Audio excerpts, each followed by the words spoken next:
ಅಬ್ಬಾ ಸತ್ಯ ಇವ್ರಪ್ಪ ಏನ್ ಕುಸ್ತಿ ಪೈಲ್ವಾನ ಕೊಡಿ ನೋಡ್ಬಾರ್ದ್ರೆ ನಾನು ನೋಡ್ಬಾರ್ದು ನಮ್ ಖಂಡಿತ ಈತನು ಏನಿದ್ರು ಕುಸ್ತಿ ಬಹಳ ಕಮ್ಮಿ ನೋಡ್ಲೆ ಬರೀ ಏನಿದ್ರು ಬರೀ ನಾಲ್ ಕುಸ್ತಿನ ನಮ್ಮಪ್ಪ ಕುಸ್ತಿಯರ ಹೋಗಿಲಿ ನೆನಗುಸ್ತಿಯರ ಹೋಗಿಲಿ ಮ್ಯಾಗರ ಬೆಳ್ಳಿ ಕೆಳಗರ ಬೆಳ್ಳಿ ಅದರಿಂದ ನಿಮ್ಮಿಬ್ರಿಗೆ ಏನಪ್ಪ ತ್ರಾಸು ನಮಗ ತ್ರಾಸ ಅಲ್ಲ ಅಂಜಲಿ ನಿಮ್ಮ ಅಪ್ಪಗ ಯಾಕಂದ್ರ ನಿಮ್ಮ ಅಪ್ಪಗೆ ನೀವು ಒಬ್ಬಕ್ಕೆ ಮಗಳು ನಾಳೆ ಎಷ್ಟು ಕಮ್ಮಿ ಏನಿಗೇನಾರ ಆಗ ನಾಳೆ ಕೊಳ್ಳಿ ಇಡಕಾರ ಬೇಕಲ್ಲ ಒಬ್ರು ಅಳಿಯ ಲೇ ಬಾ ಸತ್ಯ ನಮ್ಮ ಮಾವ ಇವತ್ತ ಸತ್ರಂದ್ರ ಒಂದನಿ ಕಣ್ಣಾಗ ನೀರು ಬರ್ಲಾರ್ದಂತ ತಗೊಂಡು ಹೋಗಿ ಅವನಗ ತೆಂಗಿ ಇಡಕ ನೇಮ ಅದ್ರ ಚಿಂತೆ ನಿನಗೆ ಯಾಕಪ್ಪ ಮಾಡ ಯಾಕಂದ್ರ ನಮ್ಮ ಅಪ್ಪ ಅಂಜಲಿನ ನಿನಗ ಕೊಟ್ಟು ಮದುವೆ ಮಾಡ್ತಂತೇಳಿ ಹೇಳಿ ಮಗನ ಕರೆಕ್ಟ್ ಹೇಳಿ ನೋಡ್ ಮಾವ ನನಗೆ ಇರಕ್ಕೆ ಯಾರದಾರ ನೀನು ಒಬ್ಬ ಅದಿ ಮಾವ ಸಾಗರ ಮಾವ ಇನ್ನು ಬಿಟ್ರೆ ನನಗೆ ಯಾರದಾರ ಹೇಳು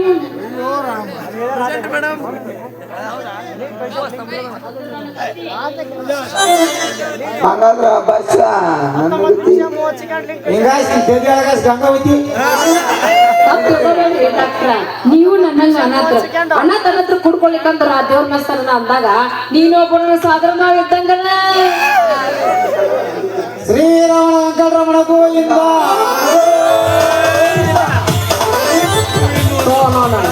ಹೆಂಗದ ನೋಡ್ರಿ ಗಂಡಸರು ಅಲ್ಲ ಇಬ್ಬರಿಗೆ ಮಾವ ಅಂದಿದ್ದಕ್ಕ ನಮ್ಮನಿ ಗೋವಿಂದ ಗೋವಿಂದ ಹಂಗೆ ಅನ್ನಕತ್ತಾರ ಇನ್ನು ಈ ಗಂಡಸರು ಇಬ್ಬಿಬ್ರು ಹೆಂಡ್ರ ಇಟ್ಕೊಂಡಿರ್ತಾರಲ್ಲ ನಮಗೆ ಟೂರಿ ಬರೋದು ಹೊಟ್ಟಿ ಹೊಟ್ಟಿ ಬಿಡ ಇಬ್ರು ಯಾಕಂತ ಕೊಡ್ತೀವಿ ನೀವಿಬ್ರಿಗೆ ಸಮಾಧಾನ ಆಗೋಕೆ ಒಂದು ಔಷಧ ಕೊಡ್ತೀನಿ ಇದ ಹುರುಪಿನಾಗ ಜಡ್ಸ ವಿಶಾಲ ಹೃದಯದವರು ಕನ್ನಡ ಚಿತ್ರಕ್ಕೆ ಕೂರಿಕೊಂಡು ಓಡಿ ಬಂದ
ಚಿತ್ರಾನ್ನ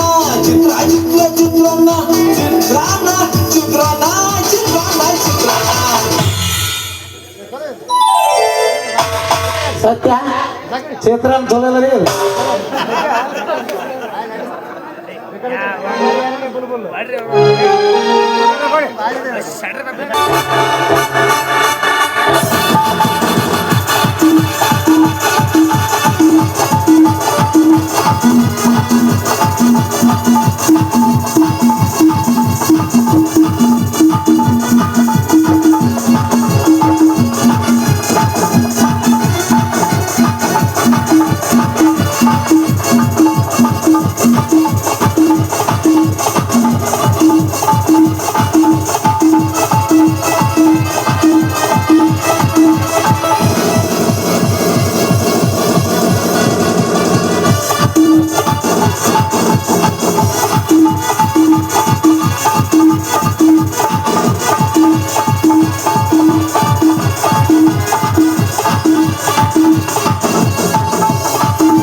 ಪೃಥ್ವಿರಾಜ್ ಕಾಂಡವರ ಆಸ್ತಿಯ ಮೇಲೆ ಕಣ್ಣಾಕಿ ಅವರನ್ನು ಮಣ್ಣು ಮಾಡಿ ಆ ಮಣ್ಣಿನ ಮೇಲೆ ಅರಮನೆಯನ್ನು ಕಟ್ಟಿಸಿಕೊಂಡು ಆನಂದ ಪಡ್ತೀವಲ್ಲ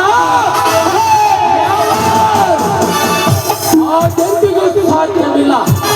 ಯಾಕೆಂದರೆ ಈ ನಮಗೆದುರಾಗಿ ಈ ರಣರಂಗದಲ್ಲಿ ಶಕ್ತಿ ಹಡೆದು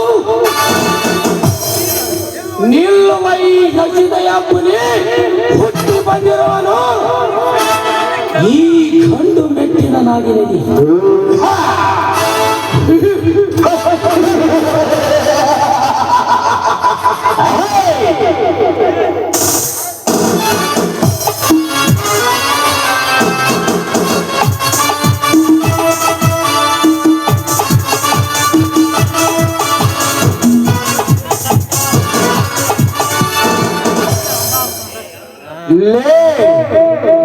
ಯಾರಲ್ಲೋ ನೀನು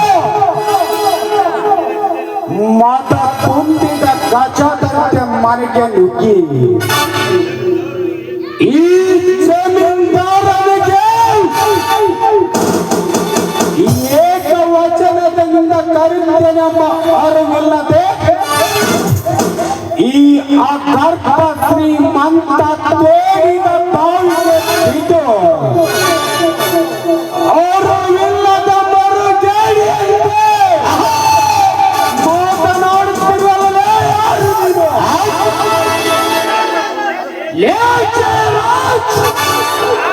ಸಪ್ತ ಸಾಗರದ ಹೊಲೆಗಳಿಗೆ ಎದೆ ಹೊಟ್ಟಿ ಈಜಿದೊಡ ಸೇರಬಲ್ಲ ಈ ಖಂಡನೆಯ ಕಂಡು ಕರ್ಣನಿಗೆ ನಿನ್ನ ಮೋಸದ ಬಾವಿಯ ಭಯ.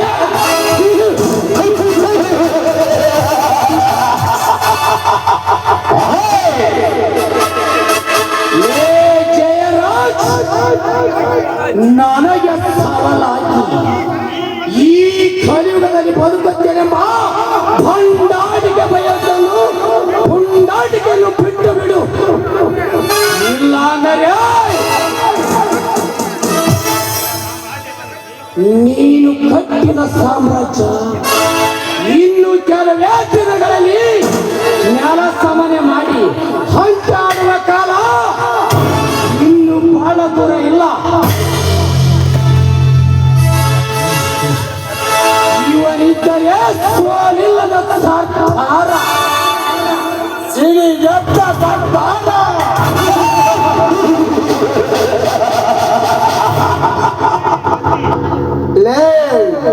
ಸಿಡಿಗೆದ್ದ ಸರ್ದಾರನೆಂದು ಎದುರು ಬಂದರೆ ನಿನ್ನ ಬಾಯಲ್ಲಿ ಅಲ್ಲನ್ನು ಕಿತ್ತು ನಿನ್ನನ್ನು ಸ್ವಚ್ಛಂದವಾಗಿ ಹಾರಾಡುತ್ತಿದ್ದ ಈ ಕಲಿಯುಗದ ಕಾರಣನಿಗೆ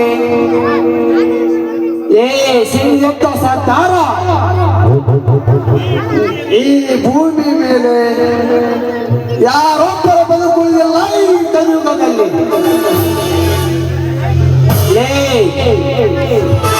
ಸಿಡಿಗೆದ್ದ ಸರ್ದಾರನೆಂದು ರೊಚ್ಚಿಗೆದ್ದು ಬಂದರೆ ನಿನ್ನನ್ನು ಗೊತ್ತಿಲ್ಲದಂತೆ ಕಮಲಾಟಕ್ಕೆ ಕಳಿಸಿ ಬಿಡುವೆ. ಹುಷಾರ್. ಸಿಡಿಗೆದ್ದ ಸರ್ಕಾರವು ನ್ಯಾಯ ನೀತಿ ಧರ್ಮದಿಂದ ಹೋರಾಡಿ ಸ್ವಾತಂತ್ರ್ಯವನ್ನು ತಂದುಕೊಟ್ಟ ವೀರ ಮರಣಪ್ಪಿದ ಕ್ರಾಂತಿವೀರ ಸಂಗೊಳ್ಳಿ ರಾಯಣ್ಣ, ಸುಭಾಷ್ ಚಂದ್ರ ಬೋಸ್, ಭಗತ್ ಸಿಂಗ್ ಇವರೆಲ್ಲರೂ ಈ ಜನರ ಮನಸ್ಸಿನಲ್ಲಿ ರಾಮರಾಜ ಉಳಿದಿದ್ದಾರೆ. ಆದರೆ ನಿಮ್ಮಂತ ವೀರ ಮಲ್ಲಪ್ಪ ಶಕ್ತಿ ಹಾಗೆ ವೀರ ಮಾದಕ ಹುಟ್ಟಿಕೊಂಡು ಭಾರತಾಂಬೆಯ ಮಕ್ಕಳಿಗೆ ಜಾತಿಯ ವಿಷ ಬೀಜ ಬಿಟ್ಟು ಅನ್ಯಾಯ ಧರ್ಮದಿಂದ ಅತ್ಯಾಚಾರ ಭಯೋತ್ಪಾದನೆ ತುಂಬಿ ಈ ಜಗತ್ತಿನಲ್ಲಿ ಅಂಧಾದ ರಕ್ತಾಭಿಸಾಸನ ಒಟ್ಟುಗೂಡಿಸಿ ಸುಟ್ಟು ಹಾಕಿದಾಗಲೇ ನನ್ನ ಮನಸ್ಸಿಗೆ ಶಾಂತಿ.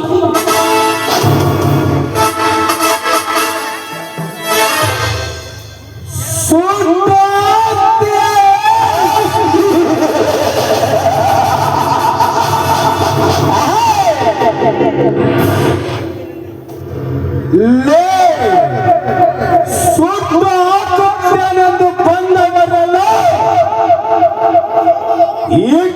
ಹೆಸರಿಲ್ಲದಂತೆ ಚಟ್ಟಿ ಕಟ್ಟಿ ಸುಡುಗಾಡಿಗೆ ಹಾಕಿದ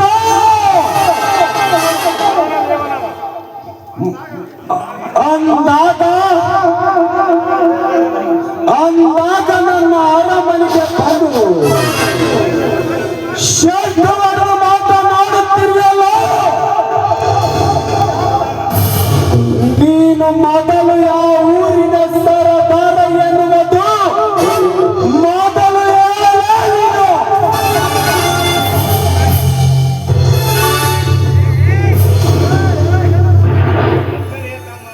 ತಾಳಕಾಲೆ ತಮ್ಮ ಒಮ್ಮಲೆ ಮಾಡಿಲ್ಲ ಮಗನ ಬೆರಗಾಳಿ ಬೀಸಿ ಸಿಡಲ್ ಹೊಡೆದಂಗ ಮಾತಾಡಕತ್ತೀಯಪ್ಪ.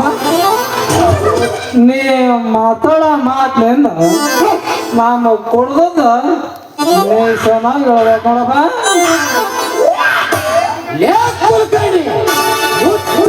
ಬಾಯಿ ಹುಟ್ಟು ನಾಯಿ ಜಯರಾಜ ಏನಂದೆ? ನಾನು ಯಾರ? ಲೇ ಜಯರಾಜ, ನೀನು ಅನುಭವಿಸುತ್ತಿರುವ ಸರ್ವ ಆಸ್ತಿಯ ಸರ್ಕಾರ ನೀನು ಕಟ್ಟಿಸಿರುವ ಫ್ಯಾಕ್ಟರಿಗೆ ಜಮೀನಿಗೆ ವಾರಸ್ದಾರನೂ ನಾನು. ಈ ಭವ್ಯ ಮಂಗಲ್ಯ ಮಾಲೀಕನೂ ನಾನು. ಒಟ್ಟಿನಲ್ಲಿ ಸರ್ವಾಸ್ತಿಯ ಸರ್ದಾರ ಈ ಚರಣ ಸಾಕಲೇ ಇನ್ನು ಬೇಗ. ಅಲ್ಲ ತಮ್ಮ ಅರ್ಜುನ, ಇಷ್ಟಕ್ಕ ನುಂಗಕ್ಕಾಗವಲ್ದು ನಮಗ ನಮ್ಮ ಸಾವುಕಾರ ಇನ್ನು ನೀ ಏನಾರ ಹೇಳಿದ್ರ ನಮ್ದು ನಮ್ಮ ಸಾವುಕಾರ ಇಬ್ಬರದ ಎಣಬೇಕಾಗತ್ತಾ ಹುಷಾರ ಬಾ ಲೇ ಕುಲಕರ್ಣಿ! ಇಂಥ ಕಾಟ್ಟು ಕೊರಿ ಹೇಳದೆ ಗೂಳಿ ನುಗ್ಗಿದಾಗ ನುಗ್ಗಿ ಸರ್ವಾಸ್ತಿಗೆ ಸರ್ದಾರ ನಾನೆಂದು ತಕ್ಷಣವೇ ಬಿಟ್ಟು ಕೊಡಲು ನನ್ನ ಆಸ್ತಿಯನ್ನು ಸಾಲ ಮಾಡಲಿಕ್ಕೆ ಇಟ್ಟಿದನೆಂದು ತಿಳಿದುಕೊಂಡಿರಲೇ ಇಂಥ ಕಾಟು ಬೆದರಿಕೆಗೆ ಬೆಚ್ಚಿ ಬೀಳುವ ಕರ್ಣ ನಾನಲ್ಲ.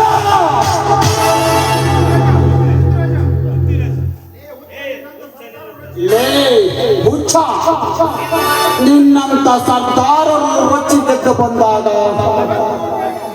ನಿನ್ನ ಬಾಯಿಯಲ್ಲಿರುವ ಹಲ್ಲನ್ನು ಬಚ್ಚಿ ನೀನು ಉಪಯೋಗಿಸಿ ನಿನ್ನ ಬಾಯಿಯಲ್ಲಿರುವ ಹಲ್ಲನ್ನು ಉದುರಿಸಿ ಸ್ವಚ್ಛಂದವಾಗಿ ಆಯಾಡುತ್ತಿದ್ದ ನಿಮ್ಮನ್ನು ಇಂಚಿಂಚವಾಗಿ ನನ್ನ ಮನಸ್ಸಿನ ಇಚ್ಚಿನಂತೆ ಕುಳಿಸಬಲ್ಲ ಕಟಕರು ನಾವು ಅಂದಾಗ ನೀನು ಯಾರು ನಮ್ಮ ಸರ್ಕಾರನ ಸರ್ವ ಆಸ್ತಿ ಕೇಳಲಿಕ್ಕೆ ನಿನಗೆ ಯಾವ ಹಕ್ಕಿದೆ?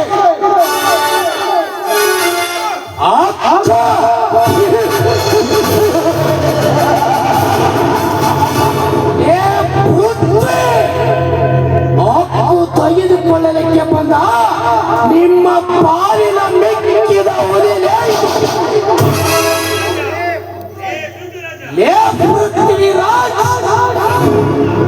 ಸ್ವಚ್ಛಿನ ಯಾರೆಂದು ಕೇಳ್ತೀಯಲ್ಲ, ಇವರು ನಿಮ್ಮ ಕಪಟಕಾರ ಸ್ಥಾನಕ್ಕೆ ಉಪನಳಕ್ಕೆ ಬಲಿಯಾದ ಈ ಊರಿನ ಗರ್ಭ ಶ್ರೀಮಂತ ವಸಂತ ದೇಸಾಯಿ ಅವರ ಮಗ ಅರುಣ ದೇಸಾಯಿ ನಾನು.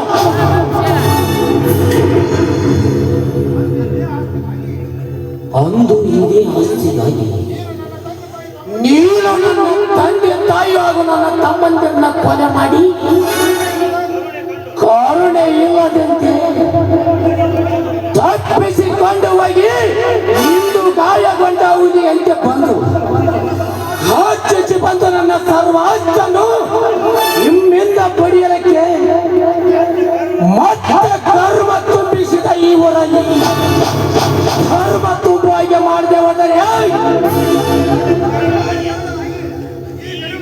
ಈ ಕಲಿಯುಗದಲ್ಲಿ ಕಾರಣನಾಗಿ ಹುಟ್ಟಿದ್ದಕ್ಕೂ ಸಾರ್ಥಕವೆಂದು ತಿಳಿಯಲಿ ಈ ಸಮಾಜ.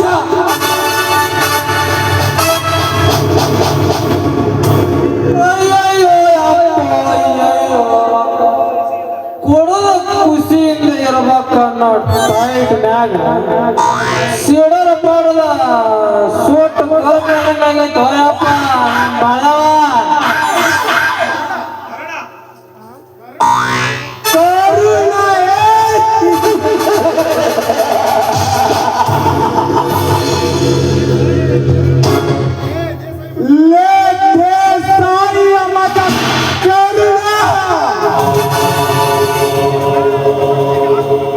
ನೀನು ಕರುಣನಿಂದ ತಕ್ಷಣದ ಆಸ್ತಿಯನ್ನು ಬಿಟ್ಟು ಕೊಡುವುದಕ್ಕೆ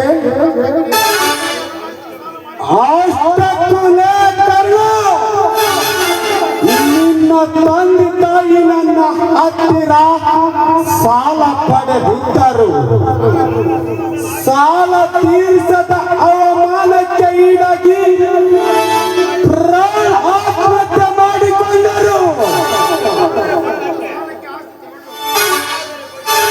ಆದರೆ ಕೊಟ್ಟಿದ್ದ ಸಾಲಕ್ಕೆ ಆಸ್ತಿ ತೆಗೆದುಕೊಂಡು ನಾನೇ ಸಾಲ ಕೊಟ್ಟು ಆಸ್ತಿಯನ್ನು ತೆಗೆದುಕೊಂಡೆವು. ಲೇ ಕರುಣ,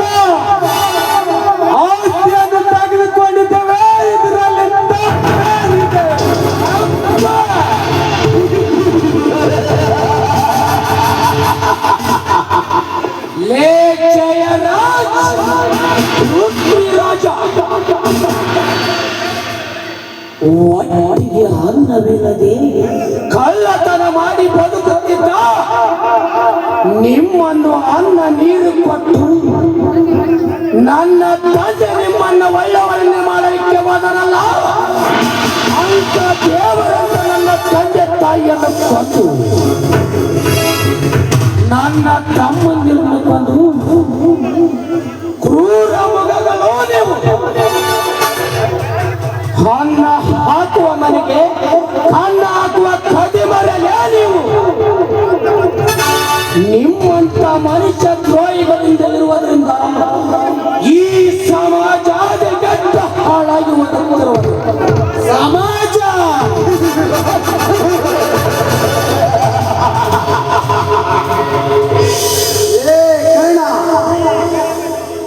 ಈ ಕಲಿಯುಗದಲ್ಲಿ ನಿಷ್ಠಾವಂತನಾಗಿ ದುಡಿದು ಸರ್ಕಾರಕ್ಕೆ 1000 ಕೋಟಿ ಲಾಭ ಮಾಡಿಕೊಟ್ಟ IS ಅಧಿಕಾರಿಯವರನ್ನು DK ರಂಗವರನ್ನು ನೇಣಿಗೆ ಹಾಕಲಿಕ್ಕೆ ಹಚ್ಚಿತು ಇದೇ ಸಮಾಜ.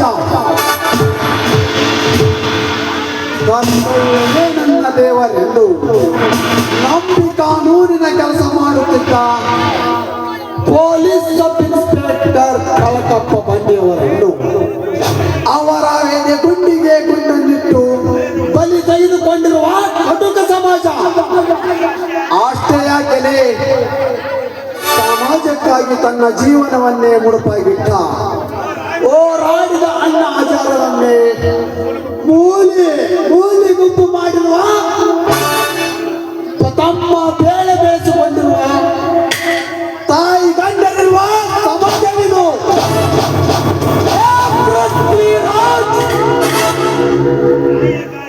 ನ್ಯಾಯಕ್ಕಾಗಿ ಸಮಾಜಕ್ಕಾಗಿ ಸಿಡಿದೆದ್ದ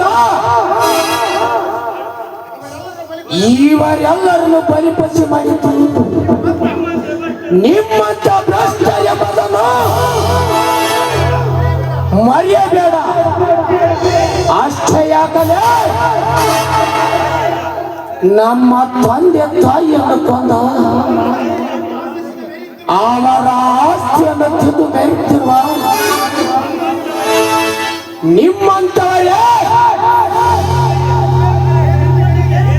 ನಿಮ್ಮಂತವರಿಗೆ ಏನೆಂದು ಕರೆಯಲಿ? ಲಜ್ಜೆಗೆಟ್ಟು ವಲಸೆ ತಿನ್ನುವ ಹಣ್ಣುಗಳೆಂದು ಕರೆಯಲಿ?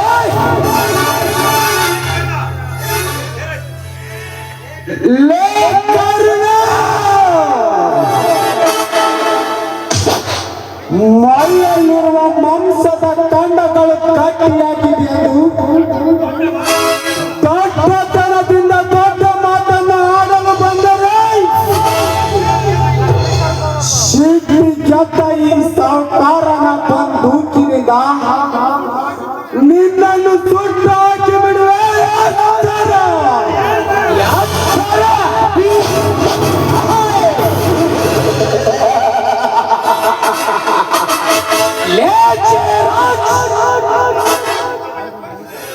ನಿನ್ನಂತ ಬಂದೂಕಿನ ಭಯ ತೋರಿಸಿದ ಈಗ ಬ್ರಿಟಿಷರೆಲ್ಲರೂ ರಾತ್ರಿ ಹೊತ್ತಿನಲ್ಲಿ ನೆಲೆ ಇಲ್ಲದೆ ಪತ್ನಿಯಾದ ಕೆಂಪು ಮಾತೆ ಕತೆ ಕೇಳಿರಬೇಕಲ್ಲವೇ?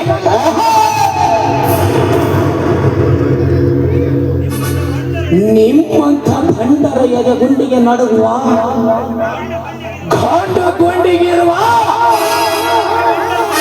ನಿಮ್ಮಿಕ್ಕಿ ನಿಂತವರಿಗೆ ಇವನು ಮಿಂಡ ಹುಲಿ. ಈ ಕಲಿಯುಗದಲ್ಲಿ ಕರುಣೆಂಬುದನ್ನು ಮಾತ್ರ ಮರೆಯಬೇಡ. ಹುಷಾರ ಮಗನೇ.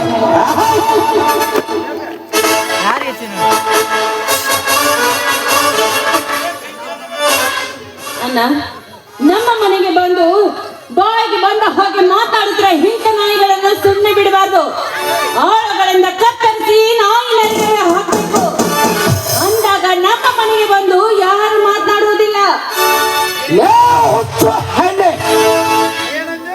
ಏನಂದೆ? ಇಂದಾಗಿ ತುಂಡರಿಸಲಿಕ್ಕೆ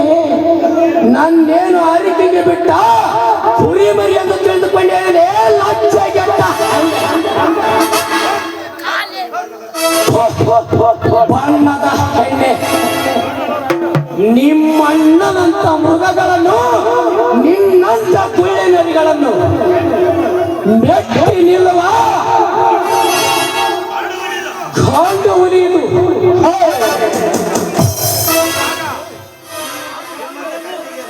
ನಿನ್ನಂತ ಕತ್ತಿಗೆ ಅದು ಗೊತ್ತಲೇ ಕಸ್ತೂರಿಯ ಮಾತು.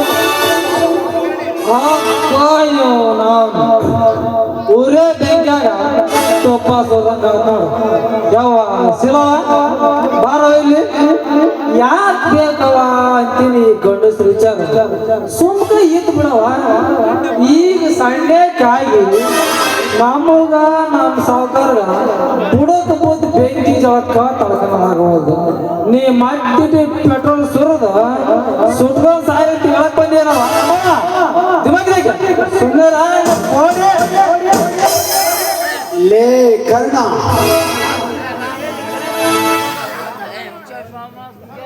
ಸರ್ವ ಆಸ್ತಿಯು ನನ್ನದೆಂದು ಬಾಯಿ ಪಡೆದುಕೊಳ್ಳುತ್ತಿರುವೆಯಲ್ಲ. ನಿನ್ನದೇ ಆಸ್ತಿ ಎನ್ನುವುದಕ್ಕೆ ಅದಕ್ಕೆ ಬೇಕಾಗಿರುವ ಕಾಗದ ಪತ್ರ ಒಂದಾದರೂ ಇದೆಯೋ ನಿನ್ನ ಹತ್ತಿರ? ಅದನ್ನು ಬಿಟ್ಟು ನೀನು ಬಾಯಿ ಪಡೆದುಕೊಂಡರೆ ಜನ ಸೇರುವವರೆಗೂ ನಿನಗೆ ಒಂದು ಇಂಚು ಜಾಗ ಸಿಗುವುದಿಲ್ಲ, ಗೊತ್ತಾ? Be careful.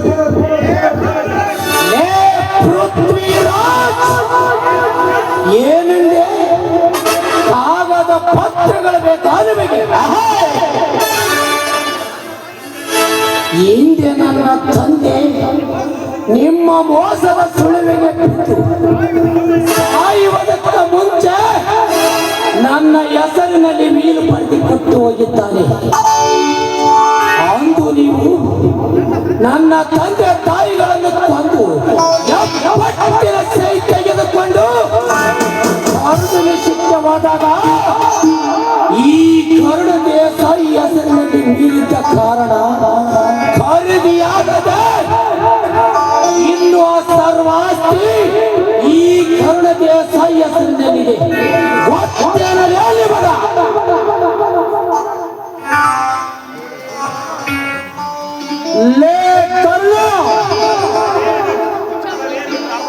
ಮತವೇರಿದ ಗಜದಂತೆ ಮನೆಗೆ ನುಗ್ಗಿ ಮನ ಬಂದಂತೆ ಮಾತನಾಡುತ್ತಿರುವಲ್ಲ.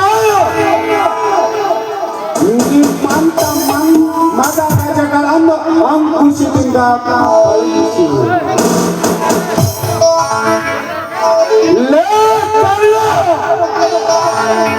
ಅದರ ಮೇಲೆ ಕುಳಿತು ರಾಜ್ಯಭಾರ ಮಾಡುವ ಮರಣ ದೇವರೇ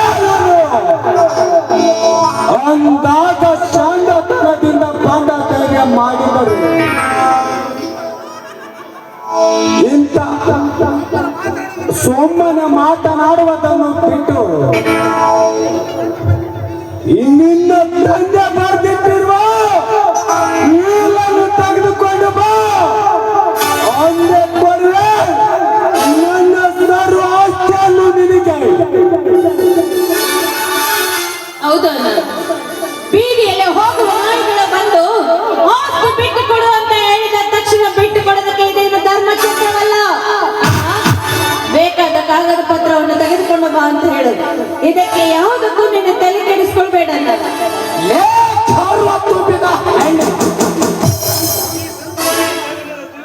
ಈ ಧರ್ಮ ತುಂಬಿದ ಗಂಡಿನ ಆಸ್ತಿಯನ್ನು ತಿಂದು ಪಟ್ಮಿನಿಂದ ಕೋಣೆಗಳಲ್ಲಿ ನೀವು ಇನ್ನು ಕೆಲವೇ ದಿನಗಳಲ್ಲಿ ನಿಮ್ಮನ್ನು ಕಡಿದು ದುರ್ಗವ್ವನ ಜಾತ್ರೆ ಮಾಡುವ ಕಾಲ ದೂರಿಲ್ಲ. ಅಲ್ಲಿಯವರೆಗೆ ಆರುವ ದೀಪ ಪ್ರಜ್ವಲಾಗಿ ಇರುವಂತೆ ನಿಮ್ಮ ಸಾವಿನ ಸಮಯ ಸಮೀಪಿಸುತ್ತಿದೆ. ಆರುವ ದೀಪ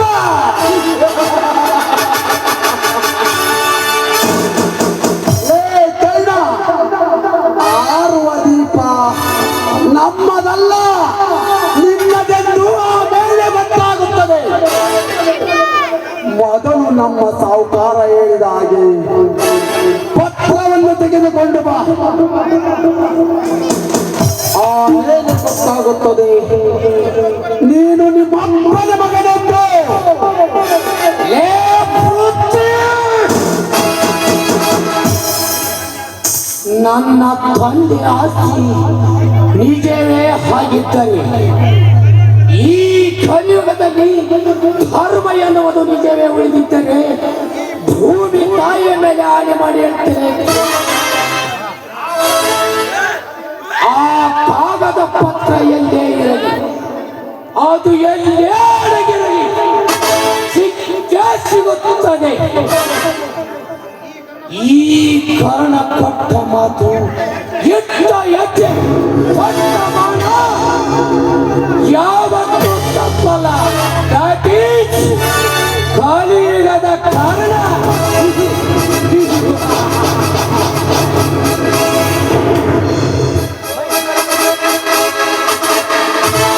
ಸಾವುಕಾರ್ರೆ,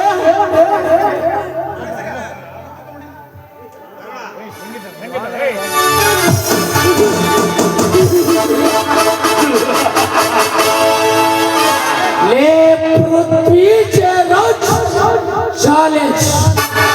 ಆ ಕಾಗದ ಪತ್ರ ಎದ್ದು ಆ ಕಾಗದ ಪತ್ರವೊಂದಿಗೆ ಬರುತ್ತೇನೆ.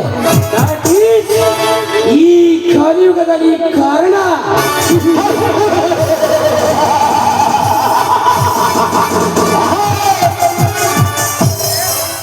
ಸಾವುಕಾರ್ರೆ, ನನ್ನ ಮಗ ಸುಂಡ್ರುಗ ಬಂದು ಬೀಸಿ ಎಲ್ಲ ಅಲ್ಲಲ್ಲ ತಲಲ್ಲ ಮಾಡಿ ನನಗೆ.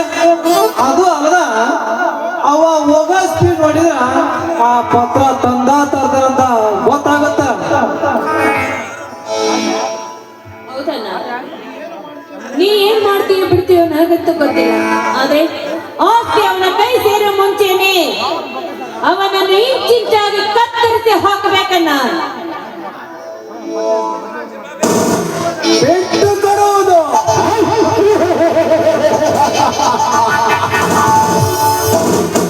ಅದೆಂದಿಗೂ ಈ ಜನ್ಮದಲ್ಲೇ ಸಾಧ್ಯವಿಲ್ಲ.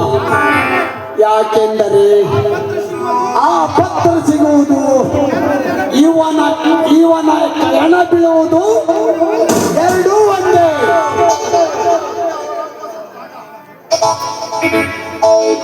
ಯಾಕೆಂದರೆ ಅವರಪ್ಪ ಸತ್ತ ಮರುಕ್ಷಣದಲ್ಲಿ ಅವನ ಮನೆಗೆ ಬೆಂಕಿ ಬಿತ್ತು, ಸುಟ್ಟು ಕರಕಲಾಗಿ ಹೋಗಿದೆ.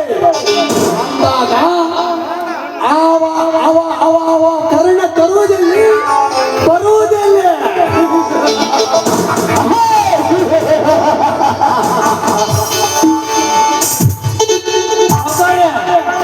ಸುಟ್ಟು ಹೋಗಿದೆ ಅಂತ ಕೈ ಕಟ್ಟಿಯಂಗ್ ಕೊಳತ್ರ ದಿಟ್ಟತನದಿಂದ ಹೆಜ್ಜೆ ಇಟ್ಟು ನಮ್ಮ ಪೆಟ್ಟು ಕೊಟ್ಟು ಕೊಡ್ಬೋದು. ಅದಕ್ಕೆ ಈಗಲೇ ಹೋಗಿ ನಮ್ಮ ಹೆಸರು ಮಾಡಿಸಿ ನೋಡ್ರಿ. ಏ ಕುಕಳ್ಳಿ, ನಿನ್ನ ಮಾತು ಸತ್ಯ ಆಯ್ತು. ಗಾಯಗೊಂಡ ಘಟ ಸರ್ಪ ಕಟ್ಟುವುದಕ್ಕಿಂತ ಮುಂಚೆ ಎಚ್ಚರಿತುಕೊಂಡರಾಯ್ತು. ಈಗಲೇ ತಹಸೀಲ್ ಆಫೀಸ್ಗೆ ಹೋಗಿ ಸಂಬಂಧಪಟ್ಟ ದಾಖಲೆಗಳನ್ನು ಸರಿಪಡಿಸಿಕೊಳ್ಳೋಣ. ನಡೀರಿ, ಹೋಗೋಣ. ನಡಿ ಮಿಸ್ಟರ್ ಪೃಥ್ವಿರಾಜ್, ಹೋಗೋಣ.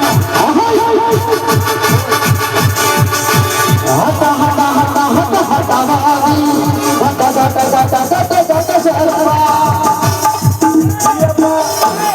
ಸಾಕಿನ ನಿಲ್ಲುಗಳೇ 5 ರೂಪಾಯಿ.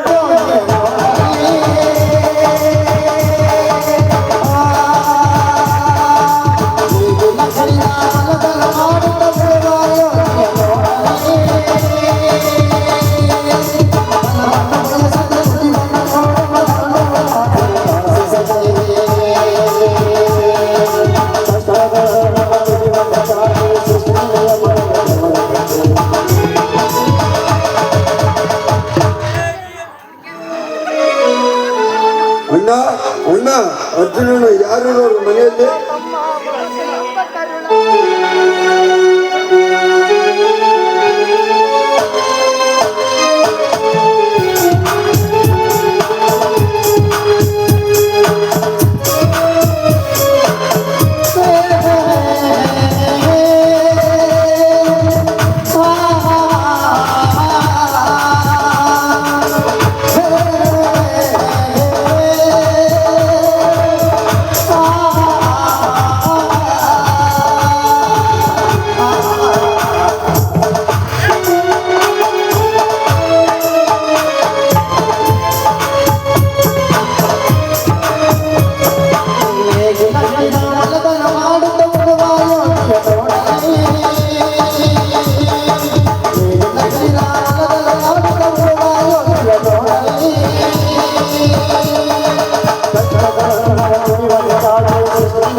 ಬೇಕಾಗಿತ್ತು?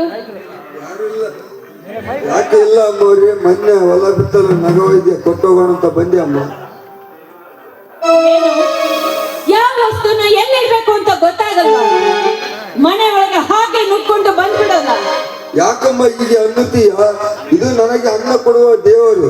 ಇದನ್ನು ನಾನು ಕೀಳಾಗಿ ದೃಷ್ಟಿಸಿದ್ರೆ ಮೆಚ್ಚನ ಪರಮಾತ್ಮ, ಮೆಚ್ಚನ ಪರಮಾತ್ಮ. ಆಫ್ಟರ್ ಆಲ್ ನಮ್ಮ ಮನೆಯಲ್ಲಿ ಕೆಲಸ ಮಾಡುವ ಕೂಲಿ ಆಳು ನೀನು, ನನಗೆ ಬಾಯಿಗೆ ಬಂದ ಹಾಗೆ ಮಾತನಾಡುತ್ತೀಯ.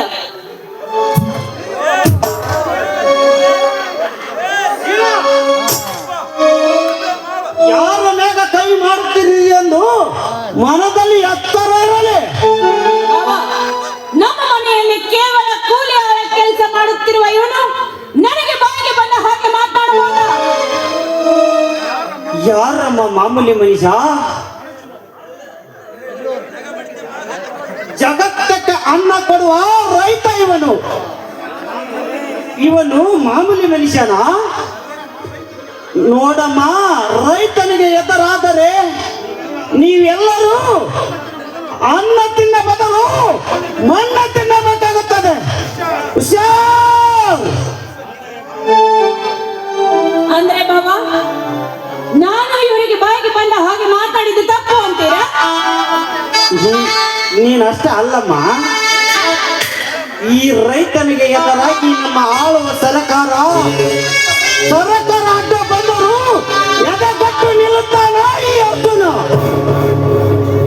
ಅಂದಾಗ ನೀ ಏನು ಮಹಾ? ಹೋಗಿ ಬಿಡು ಅರ್ಜುನಣ್ಣ, ಏನೋ ತಿಳಿದೇ ತಪ್ಪು ಮಾಡಿದ್ದಾಳೆ. ನೋಡಮ್ಮ, ಇನ್ನು ಮುಂದೆ ಯಾವ ತರದ ತಪ್ಪು ಮಾಡಬೇಡಮ್ಮ. ಅಣ್ಣ ನಾನು ಬರುತ್ತೇನೆ.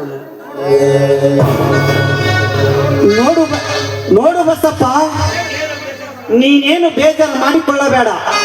ಈ ರಂಟೆಯನ್ನು ಸಿದ್ದಪ್ಪ ಕೇಳ್ತಾನೆ, ನಮ್ಮ ಕೊಳ್ಳಿ ಸಿದ್ದಪ್ಪ. ಹೋಗುವಾಗ ಅವನಿಗೆ ಕೊಟ್ಟು ಹೋಗಿಬಿಡು. ಆಯ್ತು ಅರ್ಜುನಣ್ಣ, ನಾನು ಬರುತ್ತೇನೆ.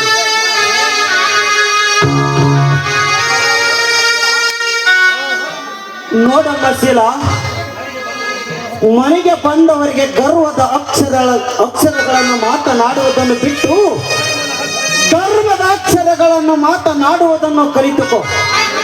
ಮುಂದೆ ನಿನಗೆ ಒಳ್ಳೆಯದು. ಏನು ಓದಿಲ್ಲದ ಹಳ್ಳಿ ಗಮಾರನ ಹತ್ರ ಬಾಯಿಗೆ ಬಂದ ಹಾಗೆ ಅನ್ನಿಸಿಕೊಳ್ಳುವುದಾತು ಇಂದಿನ ಪರಿಸ್ಥಿತಿ.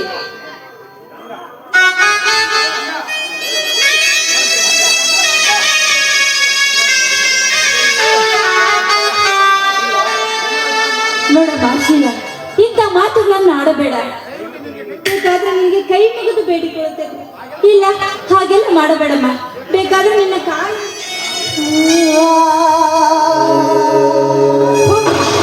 ಸರಿ ಆಚೆ. ಓಟಿ ಕಾಟಕ್ಕೆ ಬೇಲೆ ಸಾಕ್ಷಿ ಅನ್ನೋ ಹಾಗೆ ಗಂಟನ ಪರ ವಹಿಸ್ಕೊಂಡು ಮಾತಾಡೋದಕ್ಕೆ ಬಂದೇ ಬಿಡ್ತೀಯಲ್ವೇ? ದೈವಾಗೆ ಹೋಗಿದೆ ಈ ಮನೆಯಲ್ಲಿ. ನಿಮ್ಮೆಲ್ಲರ ಆಟಗಳನ್ನ ನೋಡಿ ಮನೆ ಬಿಟ್ಟು ಹೋಗ್ಬೇಕು ಅನ್ನಿಸ್ತಾ ಇದೆ. ಬೇಡಮ್ಮ, ಬೇಡ. ದಯವಿಟ್ಟು ಮನಸ್ಸು ಚುಚ್ಚುವಂತ ಮಾತುಗಳನ್ನ ಆಡಬೇಡಮ್ಮ. ನೋಡು, ಈ ಮನೆಯಲ್ಲಿ ನೀನು ಹೇಗೆ ಬೇಕಾದ್ರೂ ನೋಡು, ಯಾರು ಏನಾಗಲ್ಲ. ಆದ್ರೆ ಮನೆ ಬಿಟ್ಟು ಹೋಗ್ತೀನಿ ಅಂತ ಮಾತ್ರ ಹೇಳ್ಬೇಡಮ್ಮ.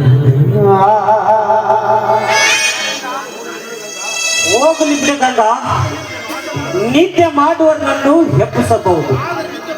ಆತರ ನಿತ್ಯ ಬಂದವರ ತರ ನಟಿಸುವವರನ್ನು ಎಬ್ಬಿಸುವುದು ಘೋರ ಕಲ್ಲಿನಿಗೆ ನೀರು ಸುರುವುದು ಎರಡು ಒಂದೇ. ಹೌದು ರೀ.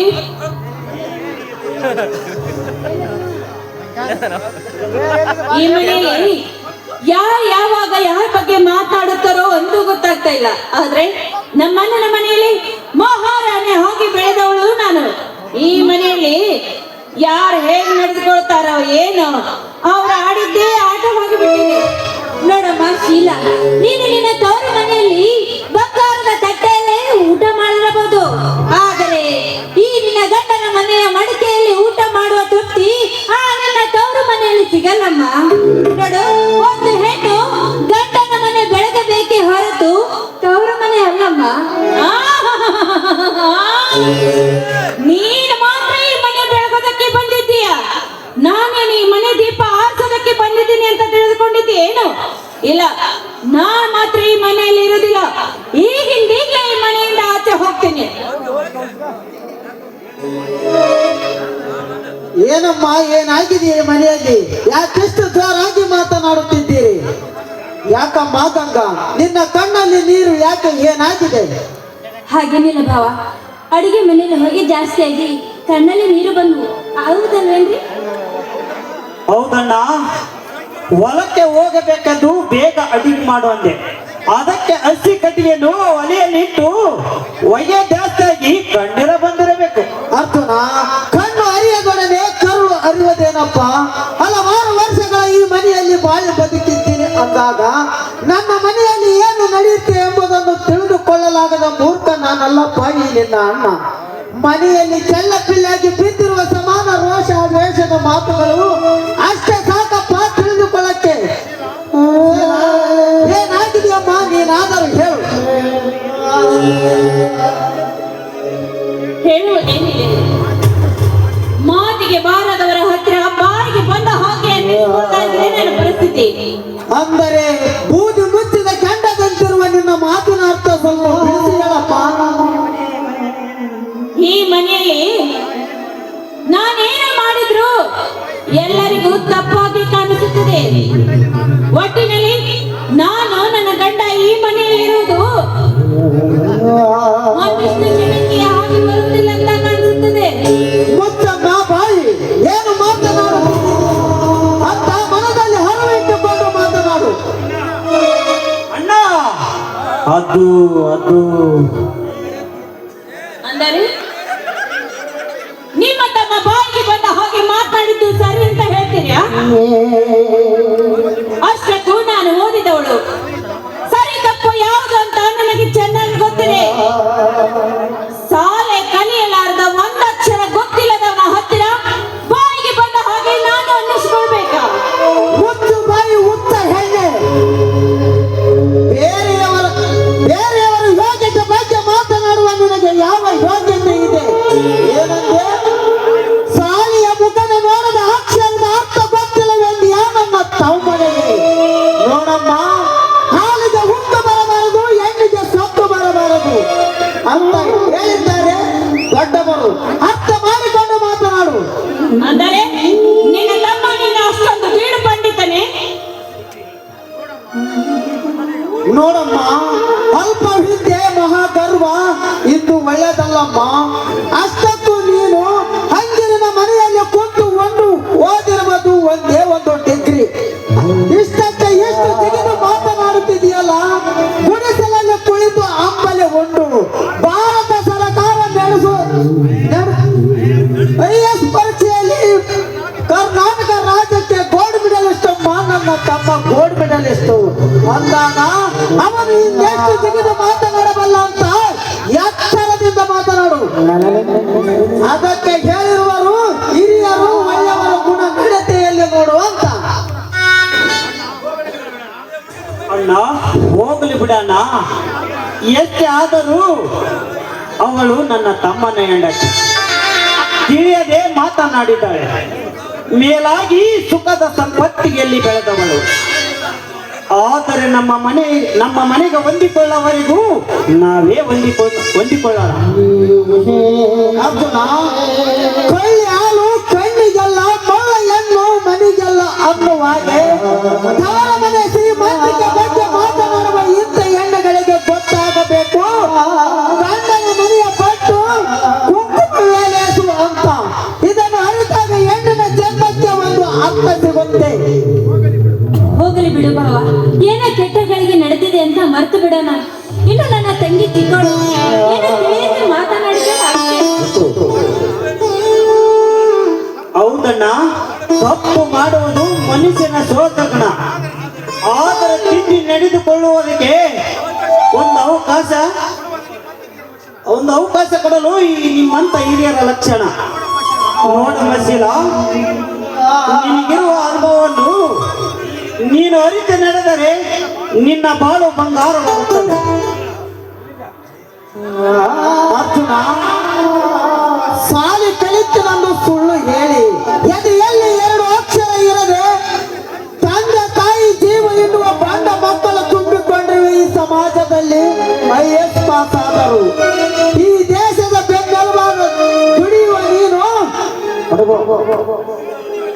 ದುಡಿಯುವ ನೀನು ರೈತನಾಗಿ ದೊಡ್ಡ ಛಲಗಾರನಪ್ಪ ನೀನು.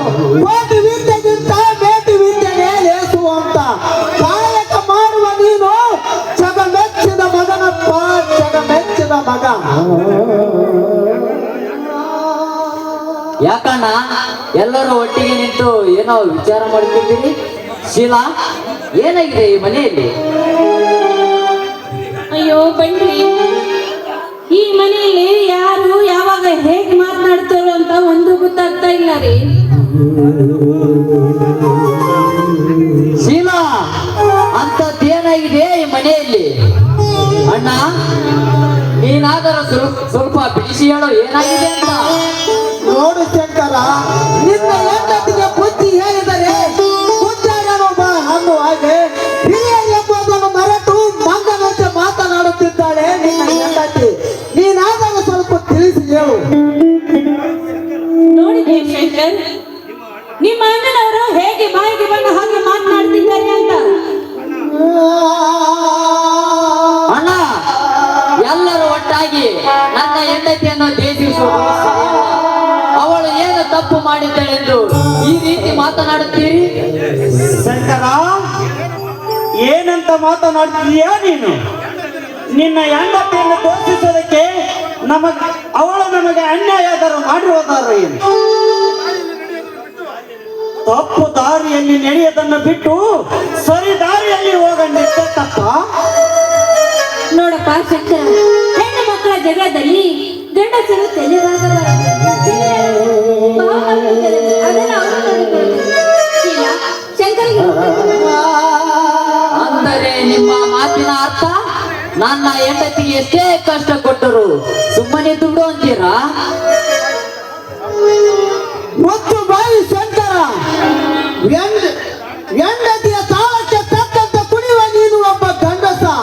ನಿಮ್ಮಂತವ ಇರುವುದರಿಂದಲೇ ಬಡ ಹುಟ್ಟಿದವರು ಸೋದರು ಒಟ್ಟಾಗಿ ಬಾಳುವುದು ಮಾತಾಗಿದೆ.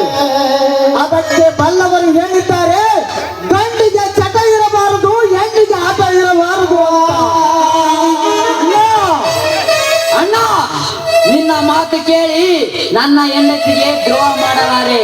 ಈಗಿಂದೀಗಲೇ ನಾವೇ ಮನೆ ಬಿಟ್ಟು ಹೋಗಿಬಿಡುತ್ತೇವೆ, ನೀವೇ ಆಯಾಗಿರಿ. ಶಿವ, ನಡಿ ಹೋಗೋಣ. ನೋಡು, ಈ ಮನೆಯಲ್ಲಿ ನೀವು ಹೇಗಾದ್ರೂ ಆದ್ರೆ ನಿಮ್ಗೆ ಯಾರು ಏನಲ್ಲ. ಶೀಲಾ, ನೀನಾದ್ರೂ ಹೇಳಮ್ಮ ಶಂಕರ್ಗೆ, ದಯವಿಟ್ಟು ಮನೆ ಬಿಟ್ಟು ಹೋಗ್ಬೇಡಿ. ಮತ್ತು ಛೀ, ಇಂಥ ಮೊಸಳ ಕಣ್ಣಿಗೆ ಕರಗುವ ಹೆಣ್ಣು ನಾನಲ್ಲ ರೀ. ನಾವು ಇನ್ಮೇಲಿಂದ ಒಂದು ಕ್ಷಣ ಕೂಡ ಈ ಮನೆಯಲ್ಲಿ ಇರಬಾರ್ದು. ದಿನ ಬೆಳಗಾದ್ರೆ ಇದೇ ಕೊಡೋದು. ನಡೀರಿ ಹೋಗೋಣ. ಹೋಗಲಿ ಬಿಡಮ್ಮ ಗಂಗಾ, ಜೊತೆಗೆ ಬಂದ ನಾಯಿ ಮೊದಲೇರಿದ ಆನೆ ಯಾರು ತಡೆಯಕ್ಕೆ ಆಗಲ್ಲ. ನೋಡಮ್ಮ, ಇದರಿಂದ ಗೊತ್ತಾಗುತ್ತೆ ಗುಣ ನೋಡಿ ಎನ್ನುತ್ತಾ, ರುಚಿ ನೋಡಿ ಅನ್ನುತ್ತಾ ಅಂತ. ಇದರಲ್ಲಿ ಒಂದೇನಾದರೂ ಎಡವಿದರೆ ಹೆಣ್ಣು ಮರೆದು ತೆಗೆಯುತ್ತಾಳೆ, ಹಣ್ಣು ಕೊಳತು ಮಾರುತ್ತೆ. ಇದೇ ನಮ್ಮ ಜೀವನ. ಶಂಕರ,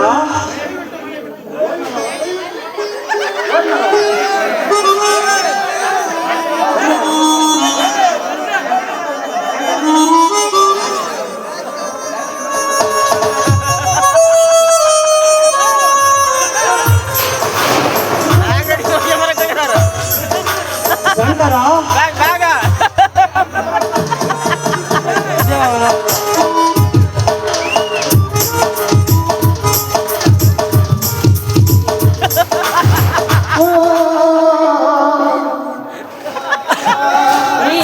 ಓತಿ ಕಟ್ಟಕ್ಕೆ ಬೆಳ್ಳಿ ಕಟ್ಟು ಸಾಕ್ಷಿ ಅನ್ನೋ ಹಾಗೆ ಬೇರೆ ಇದೇ ಗೋಳಾಯ್ತು.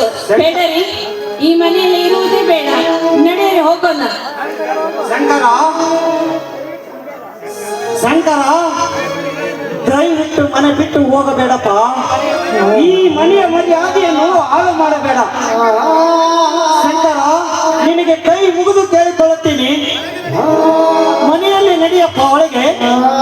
ಅಣ್ಣ, 1000 ವರ್ಷವಿದ್ದರೂ ಸಾವು ತಪ್ಪದು, 100 ವರ್ಷವಿದ್ದರೂ ಬೇರೆಯಾಗದು ತಪ್ಪದು. ಅಂದ ಮೇಲೆ ಈ ಮನೆಯಲ್ಲಿರಬೇಕಾದರೆ ನನ್ನದೊಂದು ಕಂಡೀಷನ್. ಹೇಳು ಶಂಕರ, ಏನಂತ ನಿನ್ನ ಕಂಡೀಷನ್? ಯಾವತ್ತಾದರೂ ನಿನ್ನ ಅಣ್ಣ ಎದುರು ಮಾತನಾಡಿದ್ದಾನೆ? ಹೇಳಪ್ಪ, ಏನಂತ? ಅಣ್ಣ, ಈ ಕ್ಷಣದಿಂದಲೇ ನಾವಿಬ್ಬರು ಬೇರೆ ಬೇರೆ ಆಗಿ ಬಿಡೋಣ ಅಂದಾಗ ಈ ಮನೆಯಲ್ಲಿ ನೆಮ್ಮದಿಯಿಂದ ಬಾಳಲು ಸಾಧ್ಯ. ಶಂಕರ, ಏನು ಮಾತನಾಡ್ತಿದ್ದೀಯ ನೀನು?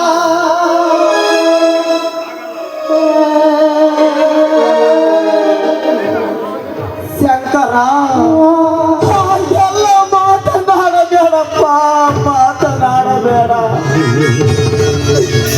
ಮಾತನಾಡಿ ನಿನ್ನ ಅಣ್ಣನ ಮನಸ್ಸು ನೋಯಿಸಬೇಡ.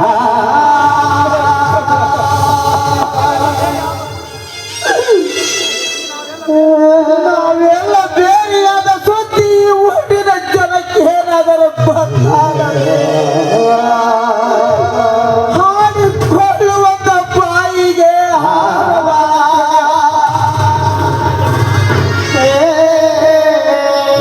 ಒಡ ಹುಟ್ಟಿದವರ ಮನೆತನ ಅಂದಾಗ ಈ ನಿನ್ನ ಅಣ್ಣ ಇದ್ದು ಸತ್ತಾಗಿ ಅಪ್ಪ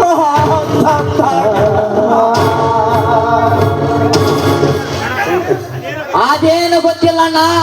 ನಾನು ಬೇರೆಯಾಗಬೇಕಂದ್ರೆ ಬೇರೆಯಾಗಬೇಕು ಅಷ್ಟೇ. ಇಲ್ಲಾಂದ್ರೆ ಹೇಳಿ, ನಾವೇ ಮನೆ ಬಿಟ್ಟು ಹೋಗಿ ಬಿಡ್ತೇವೆ. ಬನ್ನಿ ಶಂಕರ್, ಈ ಮನೆಯಿಂದ ಆದಷ್ಟು ಬೇಗನೆ ಹೋಗ್ಬಿಡೋಣ. ಈ ಮನ್ಯಾಗ ಹಾವು ಸಾಯಲ್ಲ, ಹಗ್ಗನೂ ಹೊರೆಯಲ್ಲ. ನಡ್ರಿ, ಆದಷ್ಟು ಬೇಗನೆ ಈ ಮನೆಯಿಂದ ಹೊರಟು ಹೋಗೋಣ. ನಿಲ್ಲಮ್ಮ ಶೀಲಾ, ನಿಲ್ಲು. ದೈವ ಒಂದು ಬಗೆದರೆ ತಾನೊಂದು ಬಗೆಯುತ್ತದೆ ಅನ್ನುವಾಗೆ ಪಾಲಿಗೆ ಬಂದಿದ್ದು ಪಂಚಾಮೃತ ಅಂತೆ, ಸ್ವೀಕರಿಸಲೇಬೇಕು. ಶಂಕರ, ಆಯ್ತಪ್ಪ, ನೀನಿಷ್ಟದಂತೆ ಆಗಲಿ. ಹಾಗಾದರೆ ಈಗಲೇ ಬೇರೆ ಬೇರೆಯಾಗಿ ಬಿಡಲಿ. ಈ ಮನೆಯ ಆಸ್ತಿ ಹಾಗೂ ಸಾಮಾನು ಮುಂದೆ ಸಮಸ್ಯೆನೇ ಬೇಡ. ಏನಿದೆಯೋ ಅಚ್ಚಲೈತೆ. ಇರುವುದು 3 ಎಕರೆ ಭೂಮಿ. ಅದನ್ನು ಬಿಟ್ಟರೆ ನಮ್ಮ ಹಿರಿಯರು ಬಿಟ್ಟ ಹೋದ ಈ ಹಳೆ ಮನೆ ಅಷ್ಟೇ, ಅದನ್ನೇ ಹಂಚಿಕೊಳ್ಳಬೇಕಾ? ಬೇಡಪ್ಪ, ಬೇಡ, ನನಗೇನು ಬೇಡ. ನೀವಿಬ್ಬರೇ ತೆಗೆದುಕೊಳ್ಳಿ.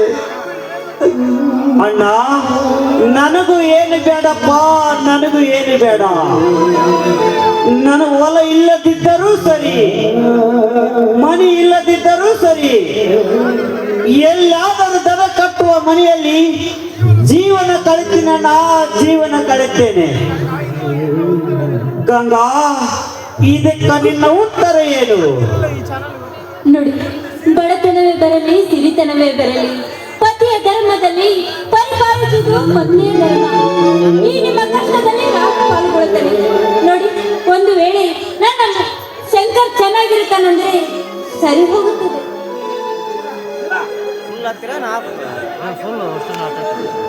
ಹಾಗೆಲ್ಲ ಮಾತ್ರಕ್ಕೆ ತಾಸಿಗೊಂದು ಬುದ್ಧಿ ಇರುವ ನಿಮಗೆ ಆಸ್ತಿ ಬಿಟ್ಟು ಕೊಡೋದಾಗತ್ತಾ? ಇಲ್ಲ, ಈಗಿಂದ ಈಗಲೇ ಆದಷ್ಟು ಬೇಗ ಆಸ್ತಿ ಎಲ್ಲ ಪಾಲಾಗಲೇಬೇಕು. ಹೌದು, ಯಾರನ್ನ ನಂಬದ ಕಾಲವಿದು. ಸಹಿ ಮಾಡಿಬಿಡಿ. ನೋಡಪ್ಪ ಶಂಕರ, ಗಾಯದ ಮೇಲೆ ಮತ್ತಷ್ಟು ಬರಿ ಎಳೆಯಬೇಡಪ್ಪ, ಮತ್ತಷ್ಟು ಬರಿ ಎಳೆಯಬೇಡ. ಕೊಟ್ಟು ಕಸಿದುಕೊಳ್ಳೋ ಬುದ್ಧಿ ಈ ನಿನ್ನ ಅಣ್ಣ ಅರ್ಥ ನನಗಿಲ್ಲಪ್ಪ, ಇಲ್ಲ. ನೋಡಪ್ಪ, ಈಗೆಲ್ಲ ಸಹಿ ಮಾಡು ಅಂದ್ರೆ ಆಸ್ತಿ ಪತ್ರಗಳು ತರುವುದಾದ್ರೆ ಅಯ್ಯೋ, ಅದಕ್ಕೇನು ಕಡಿಮೆ ರೀ. 1000 ಕಿಲೋಮೀಟರ್ ಇದ್ರ ಹಲವು ಎನ್ನುವ ಈಗಿನ ಕಾಲದಲ್ಲಿ ಆಸ್ತಿ ಪತ್ರಕ್ಕೇನು ಬರ, ಒಂದೇ ಒಂದು ಶುಲ್ ಈಗಲೇ ತರ್ತೇನೆ. ಮನುಷ್ಯನ ಬಾಳಗಿ ದೇವನಲ್ಲಿ ಮನುಷ್ಯನ ಬಾಳಗಿ ದೇವನಲ್ಲಿ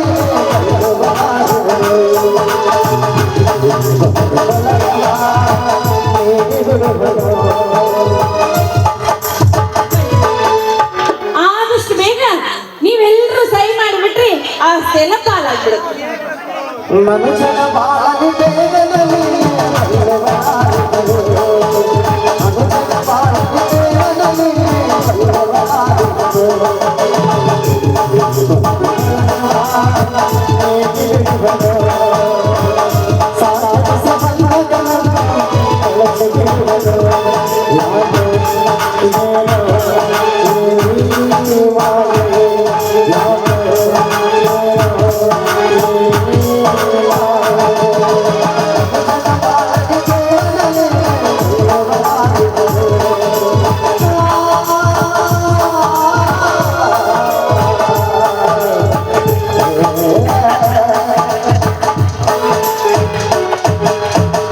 ಕಟ್ರಿ ಇಲ್ಲಿ ಗಂಟು ಮುಟ್ಟಿ.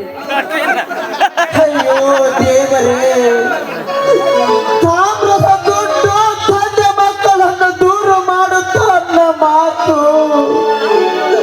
ಇಂದು ಸತ್ಯವಾಗಿದೆ. ಎಂಥ ಸ್ಥಿತಿಯನ್ನು ನೋಡೋ ಬದಲು ಆ ದೇವರು ನಮ್ಮನ್ನು ಕಣ್ಣು ಮುಚ್ಚಿದರೆ ಎಷ್ಟೋ ನೆಮ್ಮದಿ. ಅಣ್ಣ, ಇಂಥ ಮಾತುಗಳನ್ನ ಈ ನಿನ್ನ ಮಗನ ಮನಸ್ಸು ನೋಯಿಸಬೇಡಣ್ಣ, ನೋಯಿಸಬೇಡ.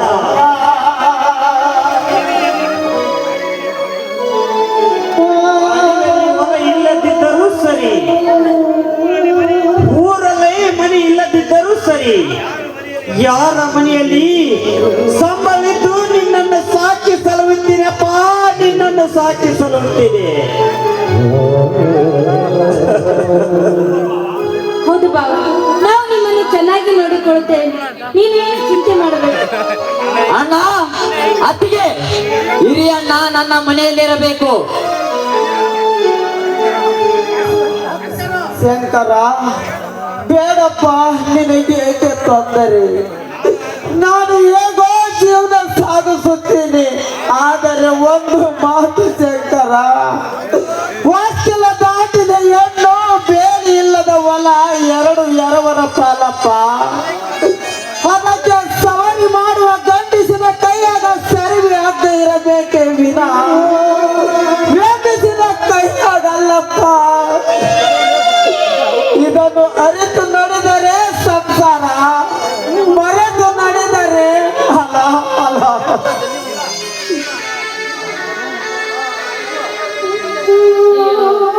ಇದೇನ್ರಿ ಅಡ್ಡ ಗೋಡಿ ಮ್ಯಾಗ ದೀಪ ಇಟ್ಟಂಗ ಮಾತಾಡ್ತಾರ.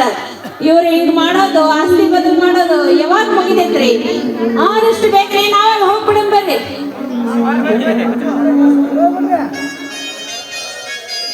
ನೋಡಮ್ಮ ಶೀಲಾ, ಶಂಕರ, ನಾನು ಪತ್ರಕ್ಕೆ ಸಹಿ ಮಾಡ್ಬೇಕಾದ್ರೆ ನೀವು ಈ ಮನೆಯಿಂದ ನನಗೆ ದುಡ್ಡು ಗಿಡ್ಡು ಅಂತ ಕೊಡಲಿಕ್ಕೆ ಹೊಂಟಿದ್ರ ಅತ್ತಿಗೆ ಈ ಮನೆಯಲ್ಲಿ? ಅಯ್ಯಯ್ಯೋ, ಅದೇನೇ ಹೇಳ್ತಾರಲ್ಲ, ಆಚಾರ್ಯ ಹೇಳೋರ್ ಮನ್ಯಾಗ 3 ಮಂದಿ ಕಡಿಬಿಡಿಕೆಯರ್ ಇದ್ರಂತ. ಹಂಗಾಯ್ತವ ನಿನ್ನ ಪರಿಸ್ಥಿತಿ.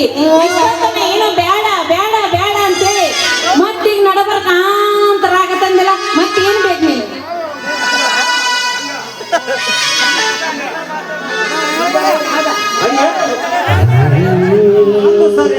ಗಂಗಾ, ಇನ್ನೊಂದು ಸರಿ ಕೇಳಿದರೆ ಈ ನಿನ್ನ ಮಾಂಗಲ್ಯದ ಮೇಲೆ ಹಾಳಾಗುತ್ತದೆ.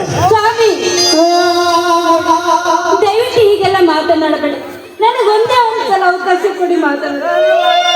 ನೋಡಮ್ಮ ಶೀಲಾ, ನನ್ನ ಗಂಡನಿಗೆ ಬೇಕಾದ ಬೇಡವಾದ ಈ ಆಸ್ತಿ ಅಂತಸ್ತು ಆದ್ರೆ ಒಂದೇ ಒಂದು ಕೇಳಿಕೊಳ್ಳುತ್ತೇನೆ.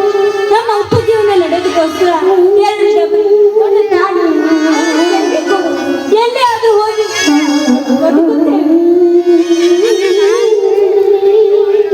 ಅಯ್ಯೋ, ಅಷ್ಟೇ ತಾನೇ, ಈಗಲೇ ತರ್ತೀನಿ.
ಕಷ್ಟ ತೋಡಿಕೊಳ್ಳುವುದು ಅಣ್ಣ ಕಷ್ಟ ಎಂಬುವ ಸುಖ ಕಳೆದು ಸುಖ ಎಂಬ ದಾರಿ ಸಿಗುವವರೆಗೂ ಈ ಜೀವನ ಪಯಣಿಸಲೇಬೇಕು. ನಡಿಯಪ್ಪ ಹೋಗೋಣ.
ನಾಗಪ್ಪ